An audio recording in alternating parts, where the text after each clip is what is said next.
হঠাৎ একদিন জুমার নামাজের মধ্যে সালাবার আপনার আত্মীয় স্বজনের মধ্যে যে কোনো একজন ব্যক্তি আসছে। আসার পরে আল্লাহ রসুল সাল্লাল্লাহু আলাইহি সাল্লাম সালাবার সম্পর্কে জিজ্ঞাসা করলেন।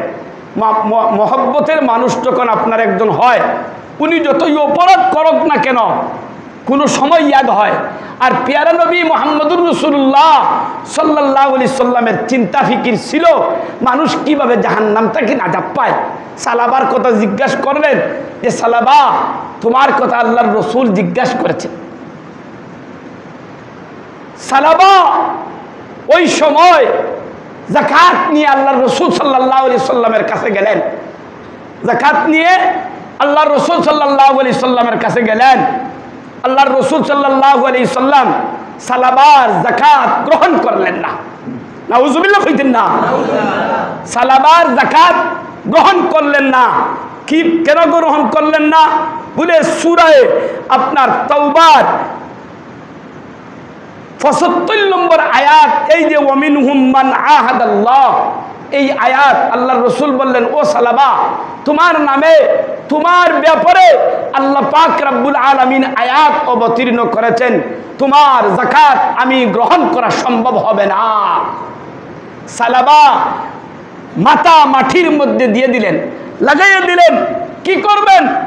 আল্লাহর রসুল বললেন, ও সালাবা, যহারাল ফাসাদু ফিল বাররি ওয়াল বাহরি বিমা কাসাবাত আইদিন নাস, তোমার হাতের কামাই, তোমার কর্মর অর্জন, সেটা তুমি কাঁদিলে চিন্তা ফিকির করলে কাজে আসবে না। আল্লাহর পক্ষ থেকে তোমার সদকাকে, তোমার যাকাতকে বারণ করার, গ্রহণ না করার জন্য আল্লাহ আমাকে হুকুম করে দিয়ে দিয়েছেন। পেয়ারা নবী মুহাম্মদুর রাসূলুল্লাহ সাল্লাল্লাহু আলাইহি সাল্লামের যুগ শেষ হয়েছে। হযরতে আবু বকর সিদ্দিক রাদিয়াল্লাহু তাআলা আনহুর যুগ শুরু হয়েছে। খলিফাতুল মুসলিমিন হযরতে আবু বকর সিদ্দিক রাদিয়াল্লাহু তাআলা আনহুর যুগে সালাবা যাকাত নিয়ে আসছেন। আল্লাহর রসুল সাল্লাল্লাহু আলাইহি সাল্লাম যাকাত গ্রহণ করেন না। আবু বকরের কাছে যখন আসলেন, আবু বকর বললেন, তোমার সদকা আমি গ্রহণ করতে পারবো না। পেয়ারা নবী মুহাম্মদুর রাসূলুল্লাহ সাল্লাল্লাহু আলাইহি সাল্লাম গ্রহণ করেন না, আমিও তোমার যাকাত গ্রহণ করতে পারবো না। তোমার যাকাত, তোমার সম্পদ নিয়ে চলে যাও। তখন হযরতে আবু বকর সিদ্দিক রাদিয়াল্লাহু তাআলা আনহুর যুগ চলে গেল। তখন খলিফাতুল মুসলিমিন হযরতে উমর ফারুক রাদিয়াল্লাহু তাআলা আনহুর যুগ শুরু হলো। খলিফা হযরতে উমর ফারুক রাদিয়াল্লাহু তাআলা আনহুর যুগে আপনার সালাবা যাকাতের সম্পদ নিয়ে আসলেন। সালাবা বললেন, আমার নবী গ্রহণ করেন না, আমার আমিরুল মুমিনিন হযরতে আবু বকর সিদ্দিক রাদিয়াল্লাহু তাআলা আনহু গ্রহণ করেন না, আমি উমর তোমার যাকাত গ্রহণ করব না, আমি উমর তোমার যাকাত গ্রহণ করবে না। এরপরে হযরতে উসমান রাদিয়াল্লাহু তাআলা আনহুর যুগ শুরু হলো। খলিফাতুল মুসলিমিন হযরতে উসমান রাদিয়াল্লাহু তাআলা আনহুর যুগে সালাবা যাকাতের সম্পদ নিয়ে আসলেন।